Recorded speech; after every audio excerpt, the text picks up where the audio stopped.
నమస్తే, welcome to mid day news. నేను ప్రియా శర్మ. బులెటిన్లో ముందుగా హెడ్లైన్స్ చూద్దాం. మెదక్ జిల్లాకు రేవంత్ రెడ్డి, నీలం మధు నామినేషన్ ర్యాలీలో పాల్గొననున్న సీఎం.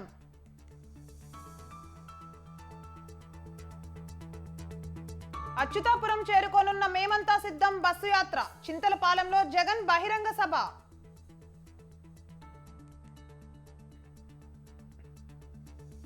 ఏషియన్ బ్లడ్ బ్యాంక్ లో డ్రగ్స్ కంట్రోల్ తనిఖీలు, అనుమతికి మించి బ్లడ్ శాంపిల్ సేకరణ.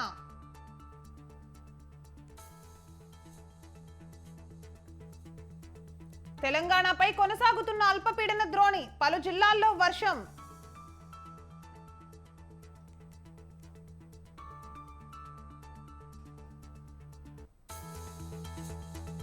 మనీష్ సిసోడియా బెయిల్ పిటిషన్ పై తీర్పు రిజర్వ్, ఈ నెల 30కి వాయిదా వేసిన కోర్టు.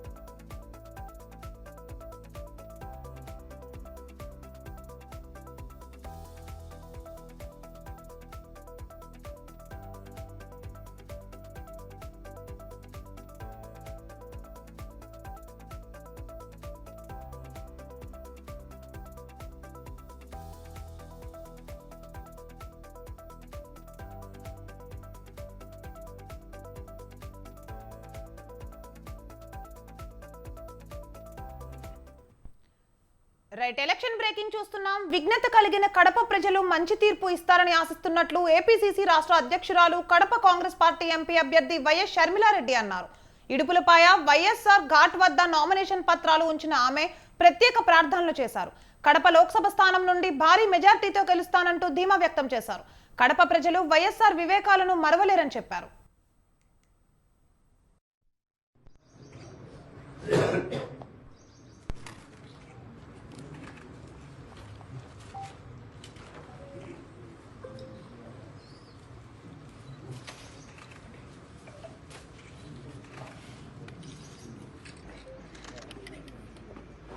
కడప లోక్సభ ఎన్నికల కోసం ఈరోజు నామినేషన్ పేపర్లు నాన్న దగ్గర పెట్టి ఆశీస్సులు తీసుకోవడం జరిగింది.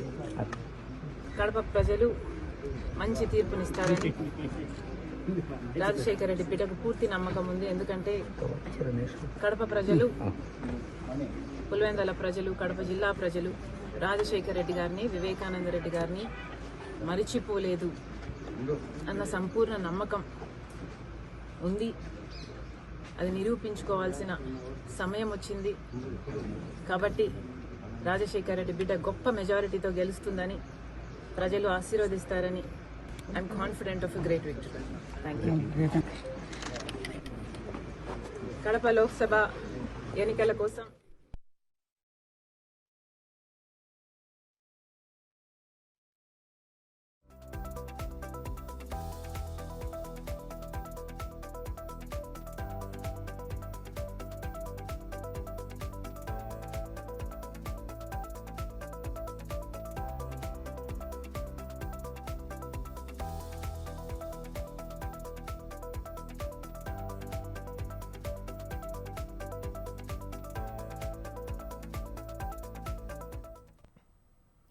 రైట్, బ్రేకింగ్ న్యూస్ చూస్తున్నాం. టీడీపీ అధినేత చంద్రబాబుపై విజయసాయిరెడ్డి మండిపడ్డారు. చంద్రబాబు విలువలు లేని రాజకీయాలు చేస్తున్నారని విమర్శించారు.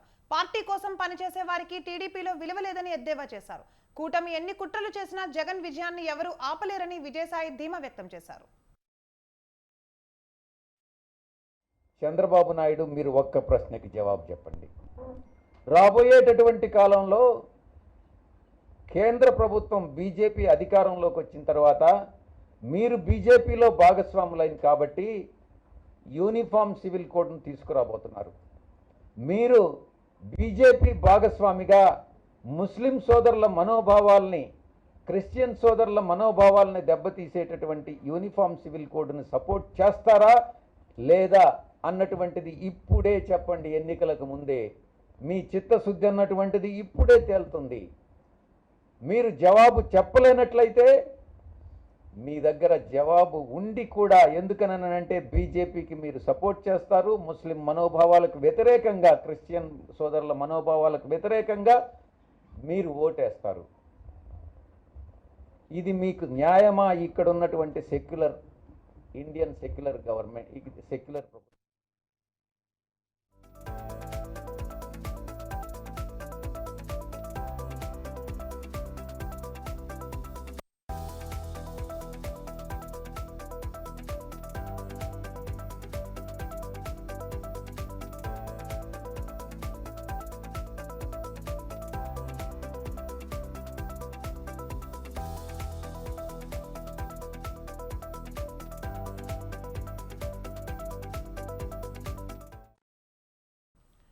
రైట్, ఎలక్షన్ బ్రేకింగ్ చూస్తున్నాం. ఏపీలో అసెంబ్లీ, లోక్సభ ఎన్నికలు సమీపిస్తున్నాయి. నామినేషన్ల పర్వం జోరుగా కొనసాగుతోంది. సీఎం జగన్ మేమంతా సిద్ధం పేరుతో బస్సు యాత్ర సాగిస్తుండగా టీడీపీ అధినేత చంద్రబాబు ప్రజాగళం పేరుతో ప్రజల్లోకి వెళ్లారు. ఇక జనసేన అధినేత పవన్ కళ్యాణ్ ఇప్పటికే వారాహి యాత్ర పేరుతో గోదావరి జిల్లాల్లో పర్యటించారు. ఇప్పుడు ఎన్నికల ప్రచార బరిలోకి దిగుతున్నారు. 22 రోజుల పాటు రాష్ట్ర వ్యాప్తంగా వివిధ నియోజకవర్గాల్లో పవన్ పర్యటించనున్నారు. ఇవాళ పిఠాపురంలో టీడీపీ అంతర్గత సమావేశంలో పాల్గొని అనంతరం రాజానగరంలో నిర్వహించే బహిరంగ సభలో పవన్ కళ్యాణ్ ప్రసంగిస్తారు. రేపు భీమవరం, నర్సాపురం, 22న తాడేపల్లిగూడెం, ఉంగుటూరు ప్రచార సభల్లో పాల్గొంటారు జనసేనాని.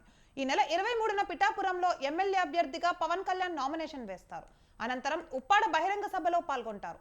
ఈ నెల 24న రాజంపేట, రైల్వే కోడూరులో టీడీపీ అధినేత చంద్రబాబుతో కలిసి ప్రచారం చేస్తారు. ఈ నెల 26న రాజోలు, రామచంద్రాపురం, 27న పెద్దాపురం, కాకినాడ గ్రామీణం, 28న జగ్గంపేట, ప్రత్తిపాడులో ప్రచారం చేస్తారు. ఇక 29న తిరుపతి, 30న పోలవరం నియోజకవర్గాల్లో జనసేన అభ్యర్థుల తరపున ప్రచార సభలను నిర్వహిస్తారు Pawan Kalyan.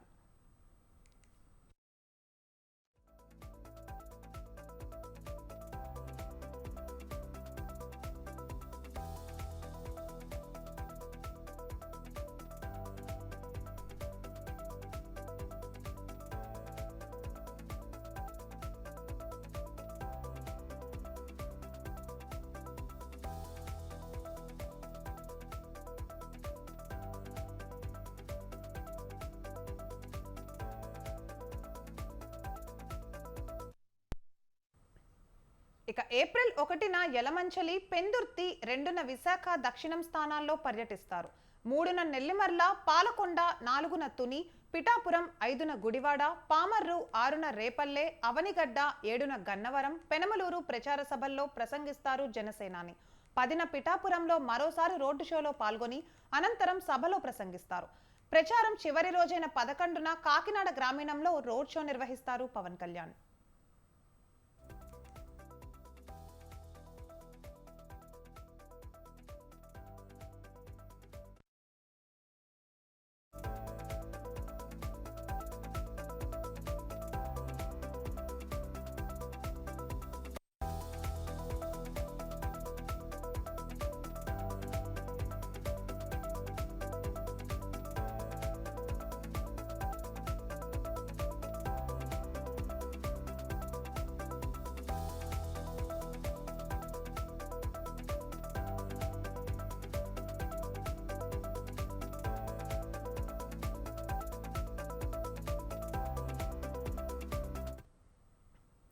Right, election breaking చూస్తున్నాం. అనకాపల్లి జిల్లాలో సీఎం జగన్ చేపట్టిన మేమంతా సిద్ధం బస్సు యాత్ర కొనసాగుతోంది. 19వ రోజు అనకాపల్లి జిల్లా గొడిచెర్ల నైట్ స్టే పాయింట్ నుంచి సీఎం జగన్ బస్సు యాత్రను ప్రారంభించారు. నక్కపల్లి, పులపర్తి, యలమంచలి బైపాస్ మీదుగా అచ్యుతాపురం చేరుకొని భోజన విరామం తీసుకుంటారు. అనంతరం నరసింగపల్లి మీదుగా సాయంత్రం 3:30 గంటలకు చింతపాలెం వద్దకు సీఎం జగన్ చేరుకుంటారు. అక్కడ బహిరంగ సభలో పాల్గొని ప్రసంగిస్తారు.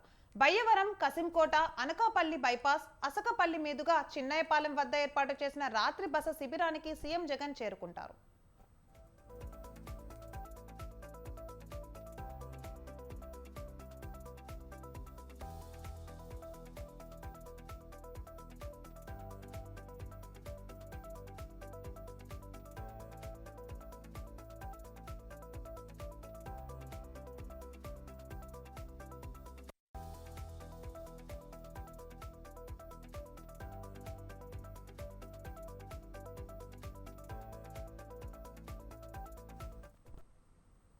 ఇక అనకాపల్లి జిల్లా పాయకరావుపేట నియోజకవర్గం గొడిచెర్ల నైట్ స్టే పాయింట్ వద్ద సీఎం జగన్ ను పాయకరావుపేట, యలమంచలి, అనకాపల్లి, నర్సీపట్నం, మాడుగుల, చోడవరం నియోజకవర్గాలకు చెందిన వైఎస్ఆర్సీపీ నేతలు కలిశారు.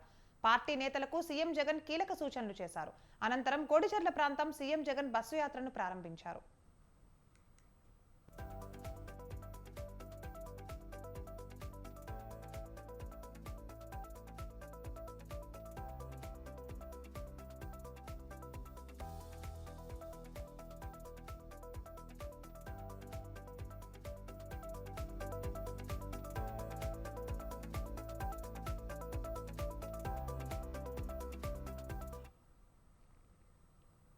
పోలీసులు తనను నిత్యం వేధిస్తున్నారంటూ సంచలన వ్యాఖ్యలు చేశారు టీడీపీ నేత బోండా ఉమా.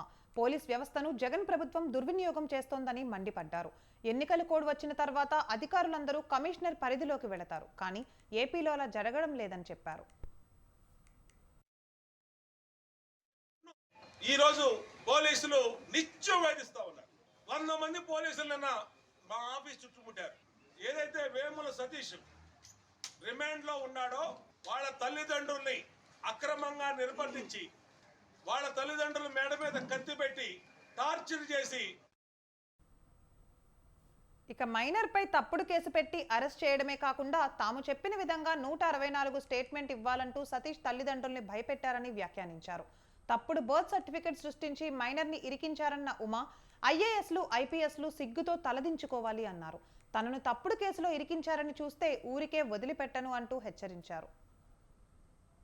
ధర్మ ముఖ్యమంత్రిగా ఉన్నటువంటి జగన్మోహన్ రెడ్డి కంప్లీట్ గా ఎలక్షన్ కోడ్లోకి, నిబంధనలోకి రాష్ట్రంలో అన్ని వ్యవస్థలు వచ్చిన తర్వాత కూడా మీ కళ్ళ ముందే తప్పుడు కేసులు పెట్టి నామినేషన్ వేసినటువంటి నన్ను ఈ రోజు పోలీసులు నిత్యం వేధిస్తా ఉన్నారు. 100 మంది పోలీసులు నిన్న మా ఆఫీస్ చుట్టుముట్టారు. ఏదైతే వేముల సతీష్ రిమాండ్ లో ఉన్నాడో వాళ్ళ తల్లిదండ్రుల్ని అక్రమంగా నిర్బంధించి వాళ్ళ తల్లిదండ్రుల మేడ మీద కత్తి పెట్టి టార్చర్ చేసి 3rd డిగ్రీ ఉపయోగించి ఈరోజు మీ కొడుకు మేము చెప్పినట్టుగా 164 స్టేట్మెంట్ ఇవ్వకపోతే శాశ్వతంగా మీ కొడుకుని కోడికత్తి సీనులాగా జైల్లో ఉంచుతాము అని ఒక పోలీసు ఉన్నతాధికారులే బెదిరిస్తూ ఉంటే ఇంకా ఎక్కడ రాష్ట్రంలో చట్టం అమలు అవుతోంది? ప్రతి అంశాన్ని ఎలక్షన్ కమిషన్ గారి దృష్టికి తీసుకెళ్తా ఉన్నాం. ఆపద్ధర్మ ముఖ్యమంత్రి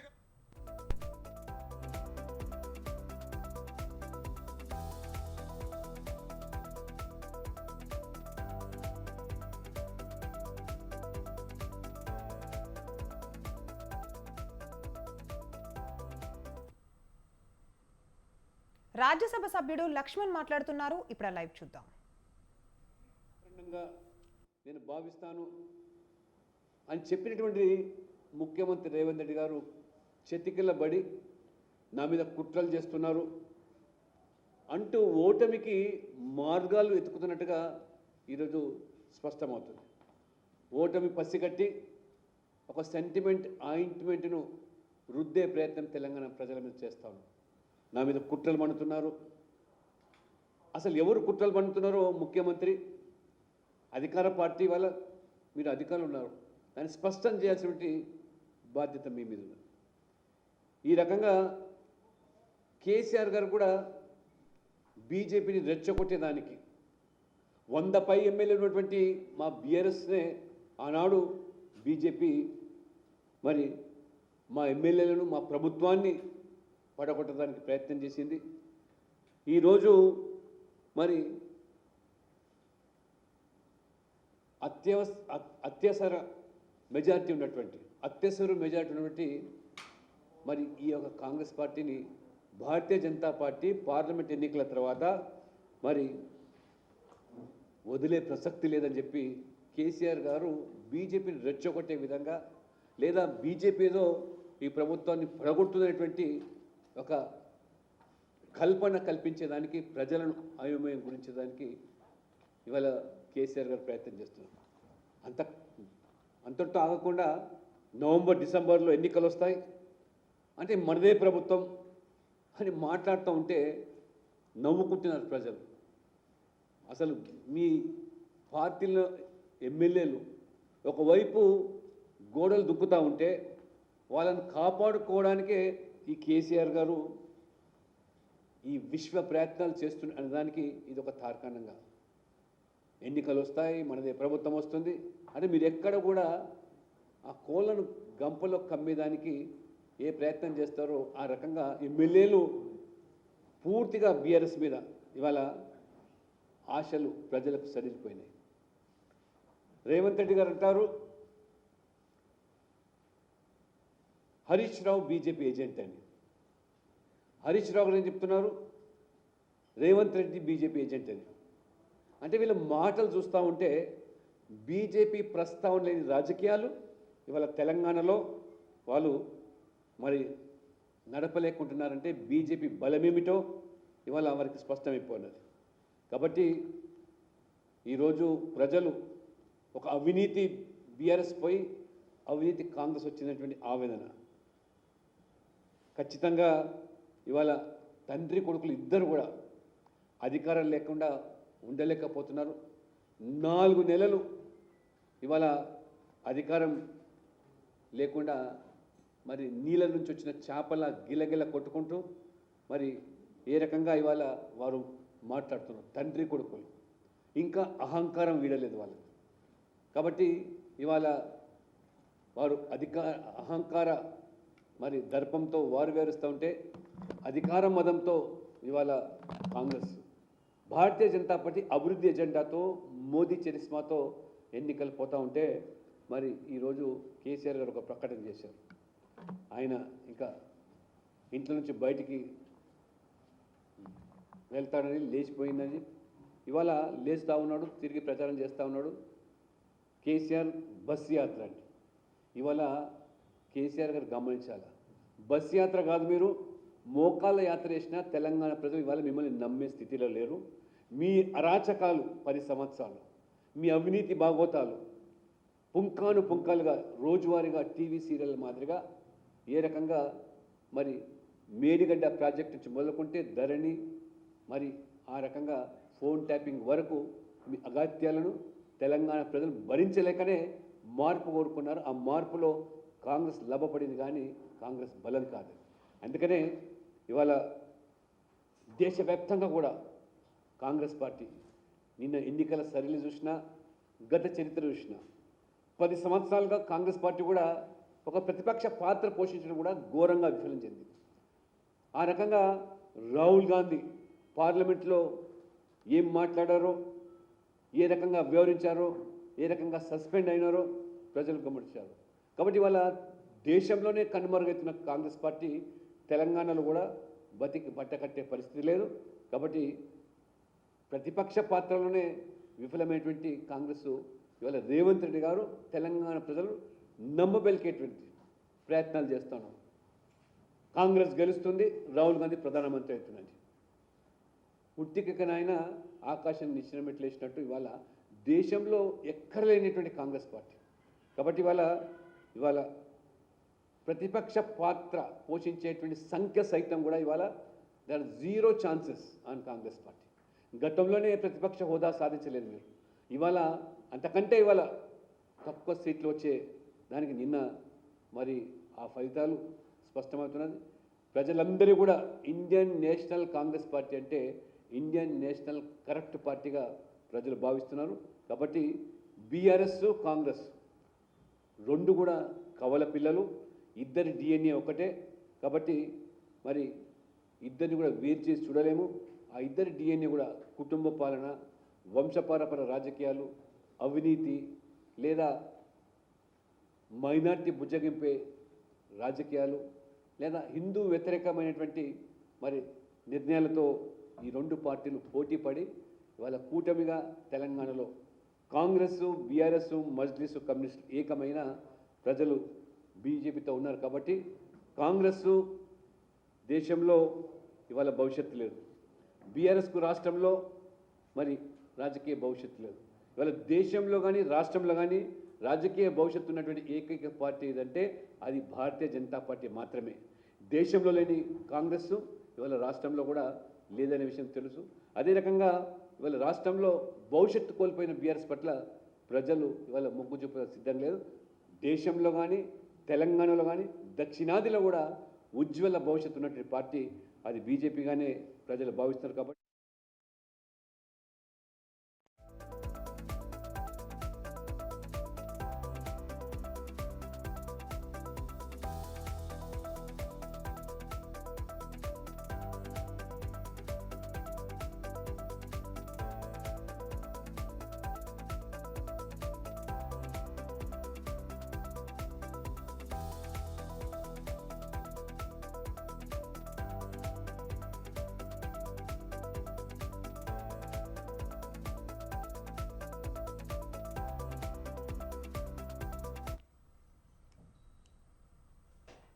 రైట్, బ్రేకింగ్ న్యూస్ చూస్తున్నాం. హైదరాబాద్ లోని ఉప్పల్ స్టేడియం వద్ద ఉద్రిక్తత చోటు చేసుకుంది. ఐపీఎల్ మ్యాచ్ టికెట్ల అమ్మకాల్లో అవకతవకలపై విద్యార్థి సంఘాలు ఆగ్రహం వ్యక్తం చేస్తూ ఆందోళనకు దిగాయి. ఏఐవైఎఫ్, డిఐవైఎఫ్, పీవైఎల్ విద్యార్థి సంఘాల ఆధ్వర్యంలో స్టేడియం దగ్గర నిరసన తెలిపారు. టికెట్ల అవకతవకలపై హెచ్సీఏ ప్రెసిడెంట్ కు వినతి పత్రం ఇచ్చేందుకు వెళ్లిన విద్యార్థి సంఘాల నేతలను సెక్యూరిటీ గార్డులు అడ్డుకున్నారు. వారిని స్టేడియం లోపలికి అనుమతించకపోవడంతో గేట్లు తీసుకొని లోపలికి వెళ్లేందుకు ప్రయత్నించారు. ఈ క్రమంలో సెక్యూరిటీ సిబ్బందికి విద్యార్థి సంఘాల నాయకుల మధ్య తోపులాట జరిగింది.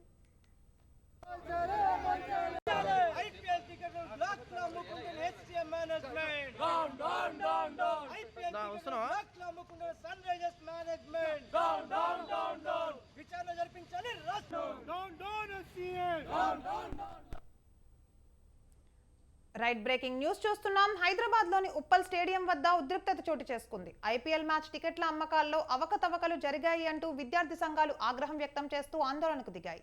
ఏఐవైఎఫ్, డిఐవైఎఫ్, పీవైఎల్ విద్యార్థి సంఘాల ఆధ్వర్యంలో స్టేడియం దగ్గర నిరసన తెలిపారు. టికెట్ల అవకతవకలపై హెచ్సీఏ ప్రెసిడెంట్ కు వినతి పత్రం ఇచ్చేందుకు వెళ్లిన విద్యార్థి సంఘాల నేతలను సెక్యూరిటీ గార్డులు అడ్డుకున్నారు. వారిని స్టేడియం లోపలికి అనుమతించకపోవడంతో గేట్లు తీసుకుని లోపలికి వెళ్లేందుకు ప్రయత్నించారు. ఈ క్రమంలో సెక్యూరిటీ సిబ్బందికి విద్యార్థి సంఘాల నాయకుల మధ్య తోపులాట జరిగింది. రైట్, ఇక ఇదే అంశంపై మరింత తాజా సమాచారం మా ప్రతినిధి విశాల్ ఫోన్ ఇన్ ద్వారా అందిస్తారు.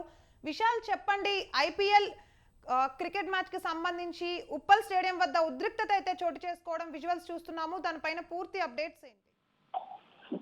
రైట్ ప్రియా, హెచ్సీఏ కొత్త ప్యానెల్ ఏర్పాటైన తర్వాత ఎలాంటి వివాదాలు లేకుండా మ్యాచ్లు నిర్వహిస్తుంది. అదేవిధంగా టికెట్ల అమ్మకాల విషయంలో ఎలాంటి అవకతవకలు లేకుండా నిర్వహిస్తుందనే ఒక భావనలో అటు క్రికెట్ ఫ్యాన్స్ కానీ అదేవిధంగా హైదరాబాద్ లో ఉండే ఎంతో మంది క్రికెట్ ఫ్యాన్స్ అందరూ కూడా అనుకున్నారు. కానీ హెచ్సీఏ కొత్త ప్యానెల్ ఏర్పాటైన నుంచి కూడా తరచుగా ఏదో ఒక వివాదంలో హెచ్సీఏ చిక్కుకుంటుంది.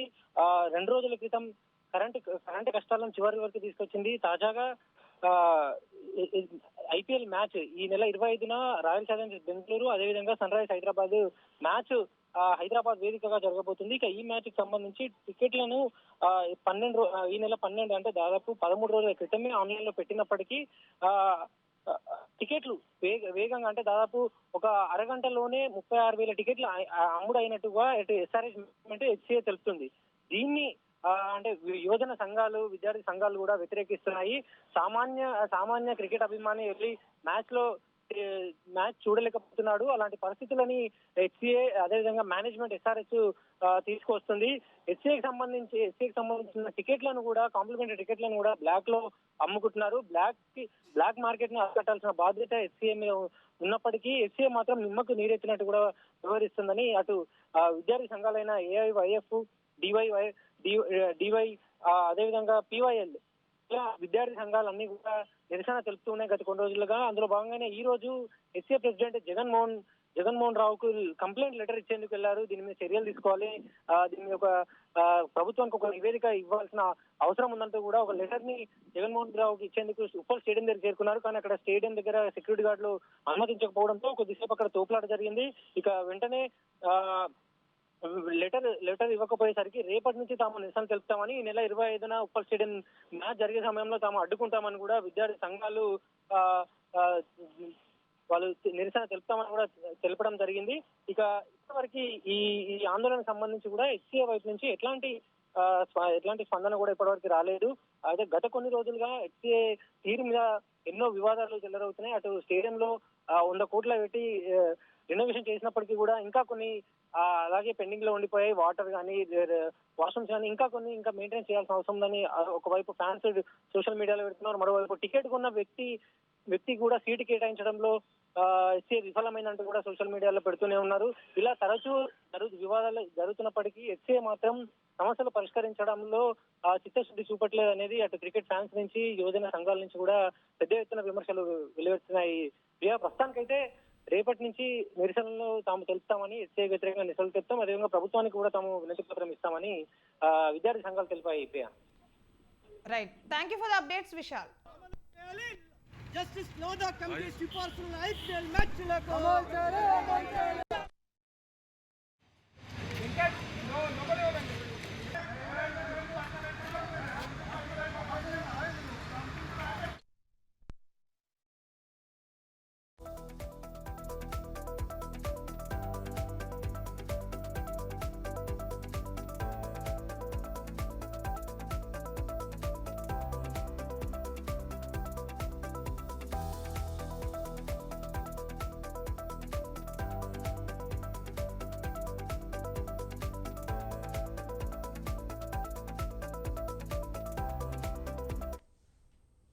రైట్, ఎలక్షన్ బ్రేకింగ్ చూస్తున్నాం. కాసేపట్లో మెదక్ కాంగ్రెస్ పార్లమెంట్ అభ్యర్థిగా నీలం మధు నామినేషన్ వేయనున్నారు. నీలం స్వగ్రామైన అయిన చిట్కుల్లో ప్రత్యేక హోమం నిర్వహించారు. వేద పండితులు ఆశీర్వాదంతో నామినేషన్ పత్రాలు తీసుకొని ఆ తర్వాత తల్లిదండ్రుల స్మారక విగ్రహాల ఆశీర్వాదం అనంతరం నామినేషన్ పత్రాలపై మధు సంతకాలు చేశారు. అంతకుముందు నీలం మధుకు ఇన్ఛార్జ్ మంత్రి సురేఖ, సంగారెడ్డి డీసీసీ అధ్యక్షుడు నిర్మలా జగ్గారెడ్డి చేతుల మీదుగా నామినేషన్ పత్రాలు అందజేశారు.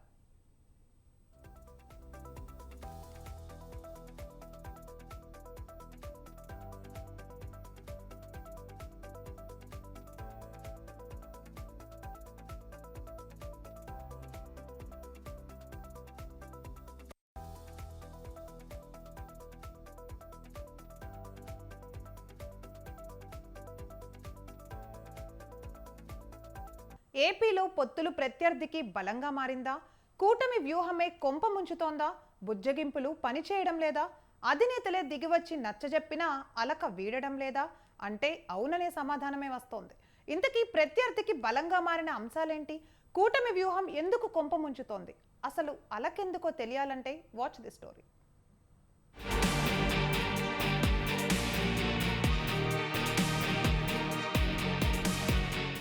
వైనాట్ 175 అంటూ కథన రంగంలోకి దిగిన సీఎం జగన్ కు చేరికల జోరు ఉత్సాహాన్నిస్తుంటే, మరోవైపు అసంతృప్తుల తీరు టీడీపీ జనసేన అధినేతలకు తలనొప్పిగా మారింది. అధికార పార్టీని గద్దెదించడమే లక్ష్యంగా ఏర్పడిన కూటమి వ్యూహమే కొన్ని చోట్ల కొంప ముంచుతోంది. పొత్తు ధర్మంలో భాగంగా టికెట్ ఆశించి భంగపడ్డ నేతలంతా ఒక్కొక్కరిగా వైసీపీలోకి క్యూ కడుతుంటే ప్రత్యర్థికి బలంగా మారుతున్నారు. దీంతో ప్రేక్షక పాత్ర వహించడం తప్ప చేసేదేమీ లేక చంద్రబాబు, పవన్ కళ్యాణ్ తలలు పట్టుకుంటున్నారు.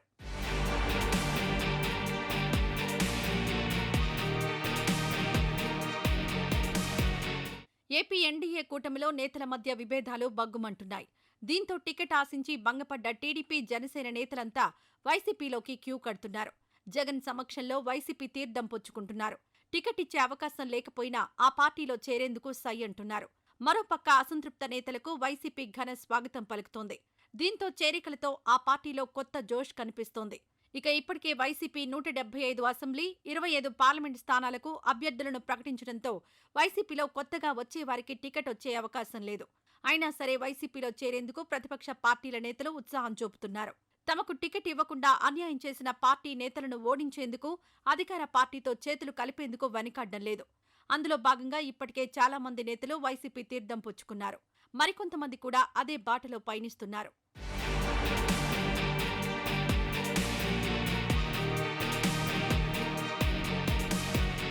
ముఖ్యంగా జనసేన నుంచి వైసీపీలోకి భారీగా వలసలు కొనసాగుతున్నాయి.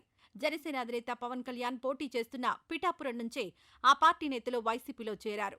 శేషుకుమారి, పితాని బాలకృష్ణతో పాటు పలువురు ఆ పార్టీకి గుడ్ బై చెప్పి వైసీపీలో చేరిపోగా, విజయవాడ నుంచి జనసేన కీలక నేత పోతిన మహేష్ కూడా ఆ పార్టీని వీడి వైసీపీ కండువా కప్పుకున్నారు.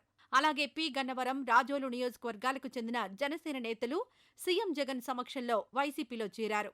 తాజాగా నెల్లూరు జిల్లాకు చెందిన జనసేన నేత మను విక్రాంత్ రెడ్డి ఆ పార్టీకి గుడ్ బై చెప్పారు. దీంతో దాదాపు ఆ జిల్లాలో జనసేన పార్టీ ఖాళీ అయింది. అలాగే కాకినాడ మాజీ మేయర్ సరోజ జనసేనకు రాజీనామా చేసి వైసీపీ తీర్థం పుచ్చుకున్నారు. మరోవైపు టీడీపీ నేతలు సైతం వైసీపీలోకి క్యూ కడుతున్నారు.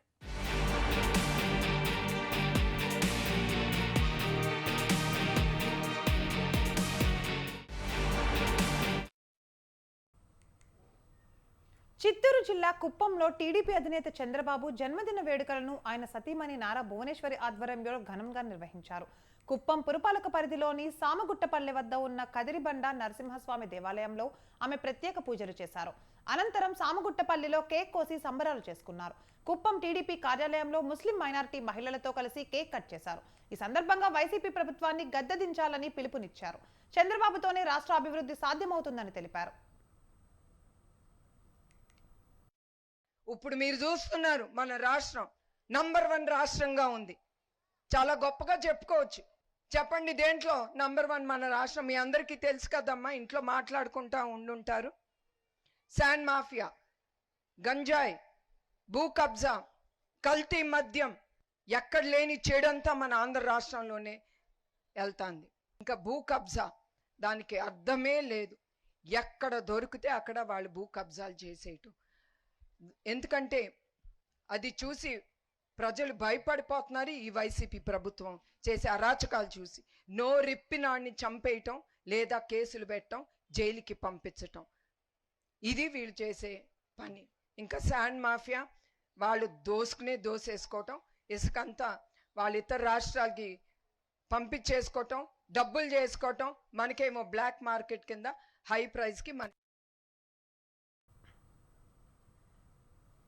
తెలంగాణలో నువ్వా నేనా అన్న రేంజ్లో పార్లమెంట్ ఫైట్ నడుస్తోంది. ప్రధాన పార్టీలైన బీజేపీ, బీఆర్ఎస్, కాంగ్రెస్ల మధ్య హోరాహోరీ పోరు నెలకొంది. అయితే గెలుపు మాదంటే మాదని ఢంకా బజాయించి చెబుతున్నారు పార్టీ నేతలు. మరి ప్రజలు ఎవరి పక్షాన ఉన్నారు? ఓటర్ నాడి ఎవరు బెస్ట్ అంటోంది? విజయం ఎవరిని వరిస్తుంది?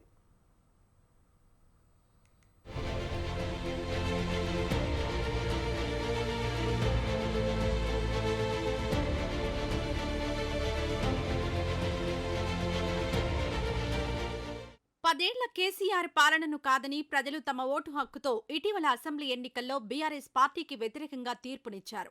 దీంతో ఎలాగైనా ఈ ఎన్నికల్లో గెలిచి తమ సత్తా చాటాలని భావిస్తోంది గులాబీ పార్టీ. అలాగే అధిక స్థానాలు సాధించి కేంద్రంలో హ్యాట్రిక్ కొట్టాలని, మరోసారి మోదీని గెలిపించాలని తపన పడుతున్నారు కమలనాథులు. అలాగే తెలంగాణలో అధికారం చేజిక్కించుకుని ఫుల్ జోష్లో ఉన్న కాంగ్రెస్ పార్టీ లోక్సభ ఎన్నికల్లోనూ అదే జోరును కంటిన్యూ చేయాలని ఉవ్విళ్లూరుతోంది. ఈ పరిణామాల నేపథ్యంలో మే 13న తెలంగాణలోని 17 స్థానాల్లో జరిగే ఎన్నికల్లో ప్రజల తీర్పు ఎలా ఉండనుంది అనేది తీవ్ర ఉత్కంఠ రేపుతోంది.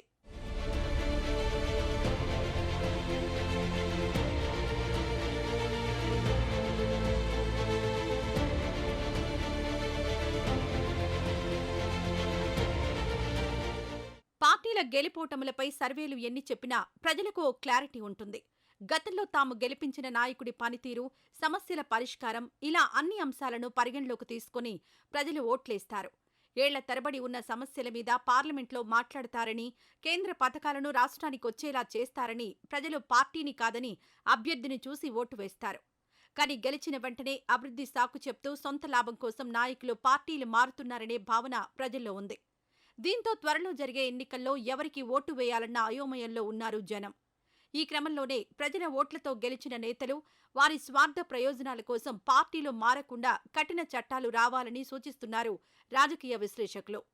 భారతదేశంలో కొందరు ఎంపీలు, కొందరు ఎమ్మెల్యేలు ఒక పార్టీ టికెట్ మీద గెలిచి కొన్ని సంవత్సరాల తర్వాత ఆ పార్టీలు మారుతుంటారు. ఆ విధంగా ఉన్న అభ్యర్థులు ఎవరైతే ఉన్నారో, ప్రతినిధులు ఎవరైతే ఉన్నారో, వారిని నియంత్రించకపోతే ఒక పార్టీ నుంచి ఇంకో పార్టీకి ఈ విధంగా వెళ్లే వాళ్ళ సంఖ్య పెరిగిపోతూ ఉంటుంది. ఒక అభ్యర్థి ఒక పార్టీ టికెట్ మీద ఎన్నికవ్వబడి 3 సంవత్సరాలు ఆ పార్టీలో కొనసాగిన తర్వాత అతను వేరే పార్టీకి వెళ్ళాలనుకున్న అభిప్రాయాన్ని వ్యక్తం చేసినప్పుడు ఆ మిగిలిపోయిన 2 సంవత్సరాలు ఏదైతే ఉందో అతన్ని ప్రతినిధి కాకుండా ఏ ఎలక్షన్లో అయితే అతను గెలిచాడో ఆ ఎలక్షన్లో 2వ స్థానంలో ఉన్న వ్యక్తిని ఆ మిగిలిన 2 సంవత్సరాలకి ప్రజాప్రతినిధిగా చేయాలన్నది సంస్కరణ. ఇక ఎన్నికలకు సమయం ఆసన్నం కావడంతో ప్రచార జోరును పెంచాయి పార్టీలు. తమనే గెలిపించాలని ఓటర్లను తమ వైపుకు తిప్పుకునే పనిలో పడ్డాయి. ఈ నేపథ్యంలోనే 10 ఏళ్ల మోదీ పాలన, అభివృద్ధి చూసి ఓటు వేయాలని కమలనాథులు చెబుతుంటే, రాష్ట్రంలో అధికారంలో ఉంది కాంగ్రెస్ కాబట్టి తమకు ఓటేస్తే అభివృద్ధికి అడ్డు ఉండదంటున్నారు హస్తం నేతలు. ఇక తెలంగాణ తెచ్చింది కేసీఆరేనని, ఎక్కువ సీట్లు బీఆర్ఎస్కిస్తే కేంద్రంలో రాష్ట్రం కోసం కొట్లాడతామంటోంది బీఆర్ఎస్. మరోవైపు ఎన్నికలు రాగానే ప్రతి రాజకీయ నాయకుడు చెప్పే మాట ఒక్కటే, తమను గెలిపిస్తే అభివృద్ధి చేస్తామని భరోసా ఇవ్వడం. అయితే స్వతంత్రం వచ్చిన నాటి నుంచి దేశాన్ని అభివృద్ధి చేయడమే తమ లక్ష్యమని చెప్తూ వస్తున్నారు. కానీ అది పూర్తి స్థాయిలో జరగడం లేదని, సామాన్య ప్రజల జీవితాలు నేటికీ మారలేదని ఆందోళనకరంగానే ఉన్నాయంటున్నారు రాజకీయ విశ్లేషకులు. నిజమైన అభివృద్ధి జరిగితే పేద, మధ్యతరగతి కుటుంబాల జీవితాలు కొంతైనా మెరుగుపడతాయని చెబుతున్నారు. ప్రజాస్వామ్యం యొక్క ఫలాలను అందరూ పొందాలంటే ఆ ప్రజాస్వామ్యాన్ని అమలు చేసే మన నాయకులను ఎవరైతే మనం ఎన్నుకుంటున్నామో, అంటే మన ప్రతినిధులను ఎవరైతే ఎన్నుకుంటున్నామో వారి మీద ఆధారపడి ఉంటుంది. మంచి ప్రతినిధులు వెళ్తే ఆ ప్రజాస్వామ్యం పరిడవిల్లుతుంది. అదే మన ప్రతినిధులు, మన నాయకులు సక్రమంగా లేకుంటే ఈ ప్రజాస్వామ్యం అధోగతి పాలవుతుంది. ప్రతినిధులను ఎటువంటి వారిని ఎన్నుకోవాలి అన్నది ఓటర్ల మీద ఆధారపడి ఉంటుంది. ఈ ప్రతినిధులు అన్నవారు ఎక్కడో పైనుంచి ఊడిపడరు. మనం వేసే ఓటు ద్వారా వారు మన ప్రాతినిధ్యాన్ని తీసుకొని వారు మన ప్రతినిధులుగా శాసనసభల్లో కానీ లోక్సభలో కానీ వారు అక్కడ వ్యవహరిస్తారు. అసెంబ్లీ ఎన్నికల్లో బీఆర్ఎస్ను కాదని కాంగ్రెస్కు పట్టం కట్టిన తెలంగాణ ప్రజలు పార్లమెంట్ ఎన్నికల్లో ఎలాంటి తీర్పు ఇవ్వనున్నారు? మరో 5 ఏళ్లు దేశాన్ని ఏలే అధికారం ఎవరికుందని భావిస్తున్నారు? ప్రధానిగా ఎవరిని కోరుకుంటున్నారు? మోదీ పక్షాన ఉన్నారా? కాంగ్రెస్ను గెలిపిస్తారా అన్న ఉత్కంఠ నెలకొంది.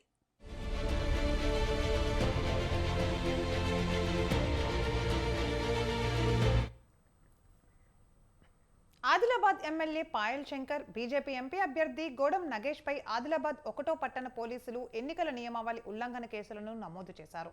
పట్టణంలో ఏర్పాటు చేసిన శ్రీరామనవమి ఫ్లెక్సీలపై శ్రీరాముడి చిత్రంతో పాటుగా ఎమ్మెల్యే పాయల్ శంకర్ ఫోటోను ఎన్నికల సంఘం అనుమతి లేకుండా ముద్రించారని వీఎస్టీ అధికారులు ఫిర్యాదు చేశారు.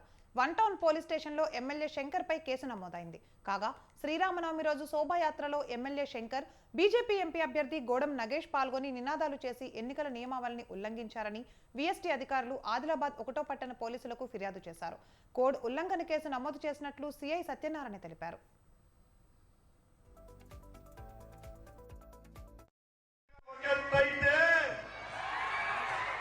ఈ సంవత్సరం జరిపేటటువంటి శ్రీరామ పండుగ గొప్పతనం మనందరికీ తెలిసే కదా.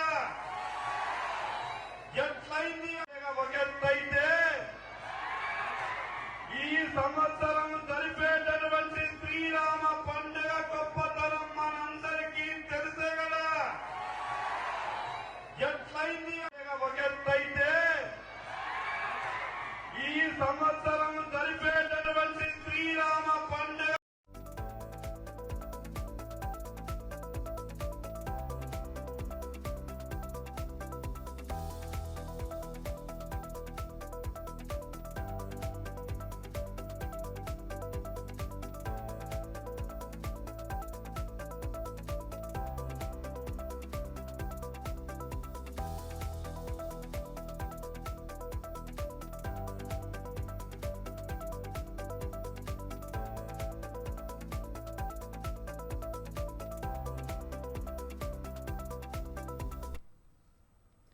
రైట్, బ్రేకింగ్ న్యూస్ చూస్తున్నాం. సీఎం రేవంత్ రెడ్డిపై బీజేపీ జాతీయ ఉపాధ్యక్షురాలు డీకే అరుణ ఘాటు వ్యాఖ్యలు చేశారు.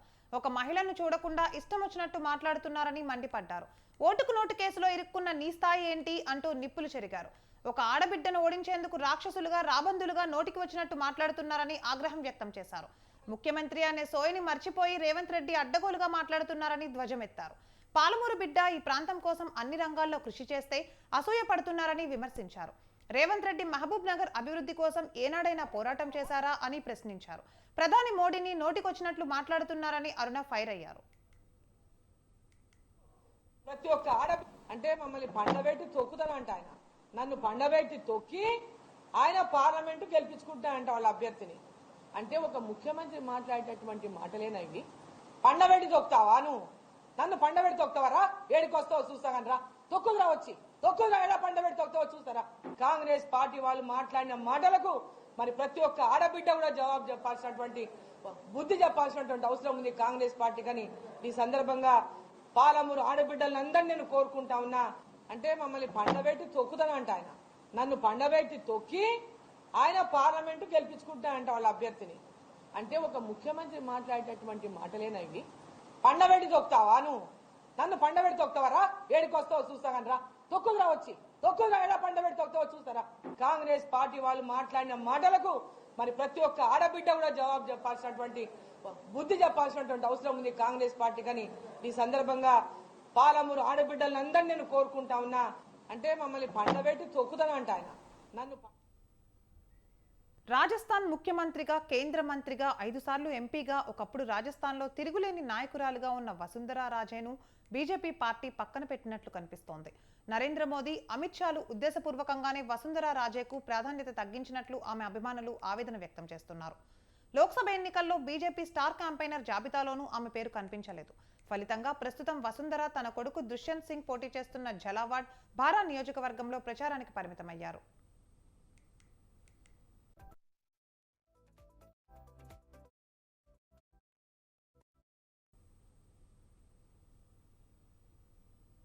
ఆమె డోల్పూర్ మాజీ మహారాణి. గతంలో కేంద్ర మంత్రిగా, ప్రస్తుతం బీజేపీ జాతీయ ఉపాధ్యక్షురాలిగా ఉన్నారు. అయినా బీజేపీ కేంద్ర నాయకత్వం ఆమెకు పెద్దగా ప్రాముఖ్యం ఇవ్వడం లేదు.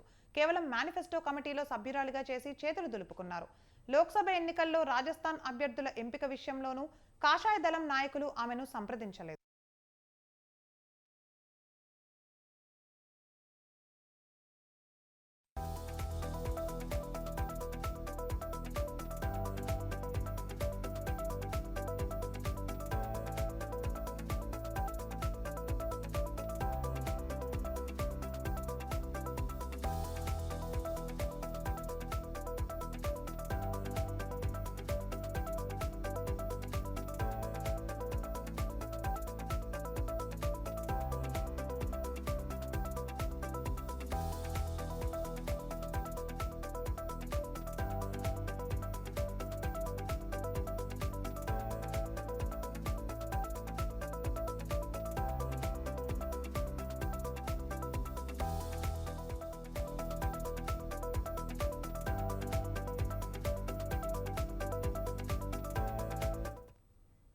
రైట్, బ్రేకింగ్ న్యూస్ చూస్తున్నాం. విజయవాడలోని సిపి కార్యాలయం వద్ద స్వల్ప ఉద్రిక్తత చోటు చేసుకుంది. సిపి క్రాంతి రాణాను కలిసేందుకు వడ్డెర కుల సంఘం నేతలు భారీగా చేరుకున్నారు. అయితే అనుమతి లేదని కార్యాలయం వద్ద పోలీసులు అడ్డుకున్నారు. జగన్ దాడి కేసులోని A2 నిందితుడిగా ఉన్న దుర్గారావును తమకు చూపించాలని భార్య, కుటుంబ సభ్యులు ఆందోళన చేపట్టారు. ఈ క్రమంలో అక్కడ ఉద్రిక్తత చోటు చేసుకుంది. ఆందోళనకారులను పోలీసులు అదుపులోకి తీసుకున్నారు.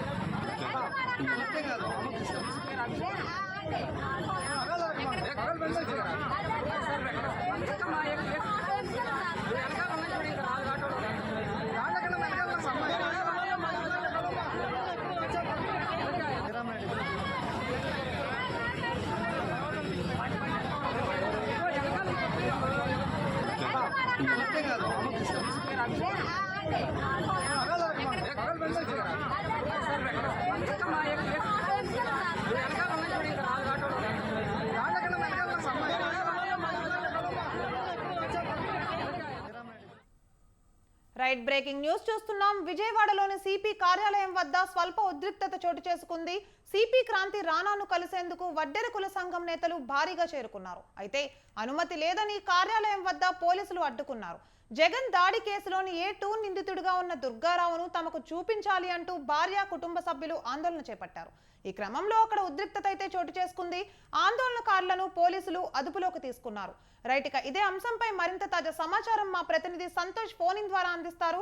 సంతోష్, చెప్పండి, జగన్ దాడి కేసులో ఎవరైతే A2 నిందితుడిగా ఉన్నాడో దుర్గారావును చూసేందుకు తమ కుటుంబ సభ్యులైతే రావడం జరుగుతోంది. సిపి కార్యాలయం వద్ద ఉద్రిక్తత చోటు చేసుకుంది. మనం విజువల్స్ చూస్తున్నాము. దానిపైన పూర్తి అప్డేట్స్ ఏంటి?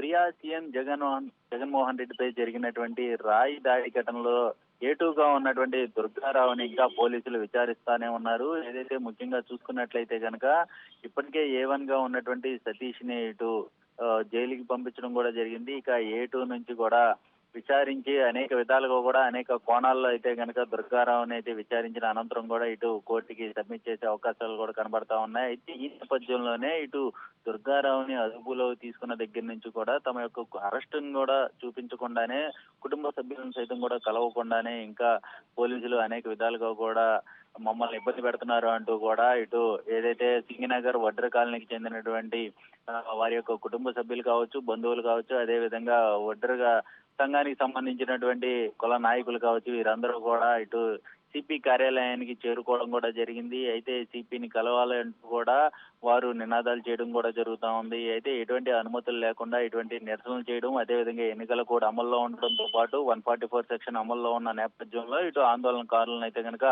పోలీసులు అదుపులో తీసుకొని PS కి తరలిస్తున్న పరిస్థితులు కూడా కనబడతా ఉన్నాయి. ఇక ఈ కేసు అనేది కూడా కీలకమైనటువంటి పరిణామాలు చోటు చేసుకుంటూ వస్తుందనే చెప్పుకోవాలి. ఇప్పటికే A1 ని సతీష్ ని ఇటు జైలుకి పంపించిన అనంతరం కూడా A2 దుర్గారావే దాడి చేయించారన్న కోణంలో అయితే కనుక పోలీసులు విచారిస్తున్న పరిస్థితులు కూడా కనబడతా ఉన్నాయి. ఇంకా దీని వెనకాల ఎవరున్నారు అన్న దానిపై అయితే కనుక పూర్తి స్థాయిలో పోలీసులు అయితే కనుక విచారణ చేపట్టడం కూడా జరుగుతూ ఉంది. అయితే దుర్గారావుని చూపించాలి అంటూ కూడా ఇటు ఏదైతే కుటుంబ సభ్యులు, బంధువులు అయితే కనుక పెద్ద ఎత్తున అయితే కనుక నిరసన తెలియజేస్తా ఉన్నారు. దీనిపై అయితే కనుక పోలీసులు ఏ విధంగా స్పందిస్తారు, అరెస్ట్ చేసి కోర్టుకి ఎప్పుడు సబ్మిట్ చేస్తారు అన్న దానిపై అయితే కనుక తీవ్ర ఉత్కంఠ కొనసాగుతుందనే చెప్పాలి. ప్రియా.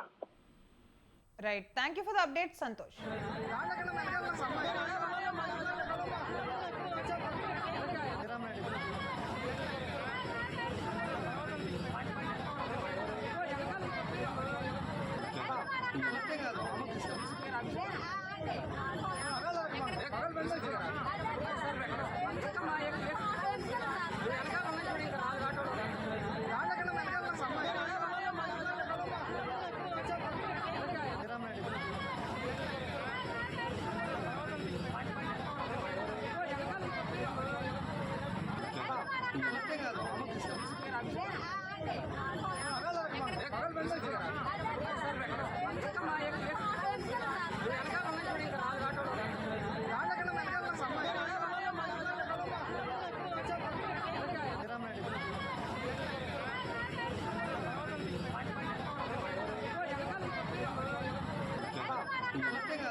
ఉపరితల ఆవర్తనం ద్రోణి కారణంగా తెలంగాణలోని పలు జిల్లాల్లో వర్షాలు పడుతున్నాయి. రాష్ట్రంలో ఉరుములు మెరుపులతో పాటు బలమైన ఈదురుగాలులతో కూడిన వర్షం పడే అవకాశం ఉందని వాతావరణ శాఖ తెలిపింది. ఈరోజు భద్రాద్రి, కొత్తగూడెం, ఖమ్మం, నల్గొండ, రంగారెడ్డి, హైదరాబాద్, మేడ్చల్, మల్కాజ్గిరి, వికారాబాద్, సంగారెడ్డి, మెదక్, మహబూబ్ నగర్, నాగర్ కర్నూల్, వనపర్తి, నారాయణపేట, జోగులాంబ, గద్వాల్ జిల్లాలకు ఎల్లో అలర్ట్ ను జారీ చేశారు. రేపు ఆదిలాబాద్, కొమరం భీం, ఆసిఫాబాద్, నిర్మల్, నిజామాబాద్, జగిత్యాల, రాజన్న, సిరిసిల్ల, కరీంనగర్, పెద్దపల్లి, జయశంకర్, భూపాల్పల్లి, యాదాద్రి, భువనగిరి, రంగారెడ్డి, హైదరాబాద్, మేడ్చల్, మల్కాజ్గిరి, వికారాబాద్, సంగారెడ్డి, మెదక్ జిల్లాలకు ఎల్లో అలర్ట్ ను కూడా జారీ చేశారు.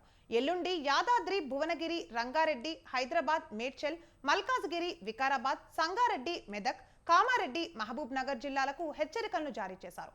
ప్రస్తుతం కురిసిన వడగళ్ల వానకు వరి, మామిడి, నువ్వు పంటలకు భారీ నష్టం జరిగే అవకాశం ఉంది.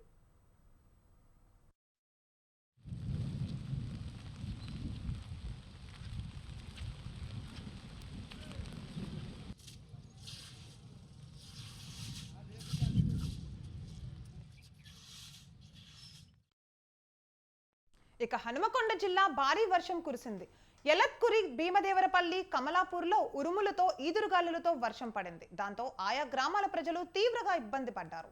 నిజామాబాద్ జిల్లాలో కురిసిన వడగళ్ల వాన బీభత్సం సృష్టించింది. బలమైన ఈదురుగాలులకు వృక్షాలు, విద్యుత్ స్తంభాలు నేల కొరిగాయి. ఇళ్లపై రేకులు ఎగిరిపోయాయి. కోతకొచ్చిన మామిడికాయలు రాలిపోయాయి. ఉరుములు మెరుపులతో పలు చోట్ల పిడుగులు పడ్డాయి. పిడుగుపాటుకు నందిపేట మండలం ఖుద్వాన్పూర్లో 3 గేదెలు చనిపోయాయి. పలు మండలాల్లో విద్యుత్కు అంతరాయం కలిగింది. వడగళ్లు, గాలుల ప్రభావంతో వరికి తీవ్ర నష్టం వాటిల్లింది. పలు మండలాల్లో కోత దశకు వచ్చిన వరి గింజలు రాలిపోయాయి. జిల్లా వ్యాప్తంగా ఇంకా 25% పంట కోయాల్సి ఉంది.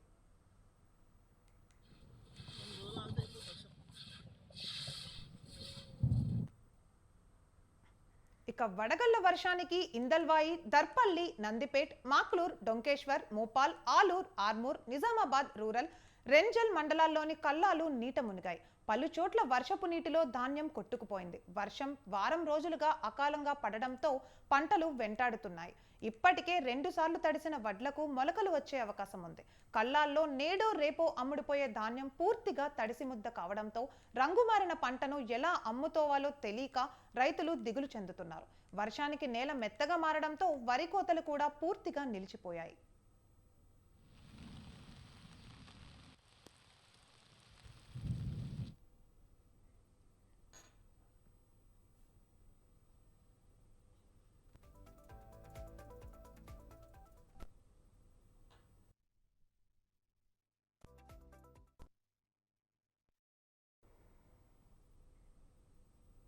టెస్లా అధినేత ఎలాన్ మస్క్ భారత్ పర్యటన వాయిదా పడింది. భారత్లో తన పర్యటన ఆలస్యం అవుతుందని మస్క్ ట్వీట్ చేశారు. విద్యుత్ కార్ల తయారీ సంస్థకు చెందిన అతి ముఖ్యమైన బాధ్యతల కారణంగా పర్యటన వాయిదా పడినట్లు చెప్పారు. ఈ ఏడాది చివరిలో భారత్లో పర్యటించేందుకు ఎదురు చూస్తున్నట్లు తెలిపారు. ఎలాన్ మస్క్ ఈ నెల 21, 22 తేదీల్లో దేశంలో పర్యటించాల్సి ఉంది. ఈ 2 రోజుల ప్రణాళికలో ప్రధాని మోదీ, మస్క్ కీలక భేటీ కూడా ఒకటి. అనంతరం వారు పెట్టుబడుల గురించి ప్రకటన చేస్తారని అంతా భావించారు. ఈ ఏడాదిలో భారత పర్యటన, ప్రధాని మోదీ భేటీని ధృవీకరిస్తూ కొద్ది రోజుల క్రితం మస్క్ సోషల్ మీడియాలో పోస్ట్ చేశారు. దీనిపై స్పందించిన మోదీ, భారత్కు పెట్టుబడులు రావాలని తాను కోరుకుంటున్నానని చెప్పారు. ఎవరు పెట్టుబడి పెట్టారనేది ముఖ్యం కాదని, తయారీ రంగంలో మన దేశ ప్రజలు స్వేదం ఉండాల్సిందేనని అన్నారు. మన మాతృభూమి ప్రత్యేకతగా ఉండాలి, అప్పుడే మన యువతకు ఉద్యోగ అవకాశాలు లభిస్తాయని మోదీ వ్యాఖ్యానించారు.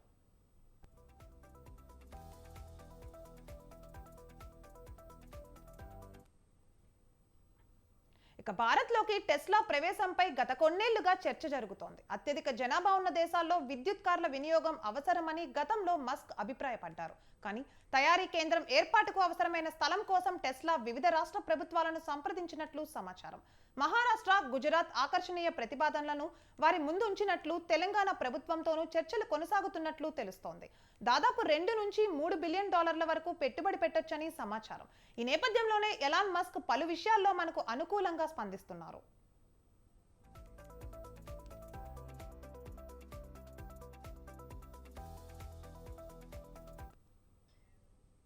ఇక ఇవి ఇప్పటివరకు ఉన్న updates. For more updates keep watching స్వతంత్ర టీవీ.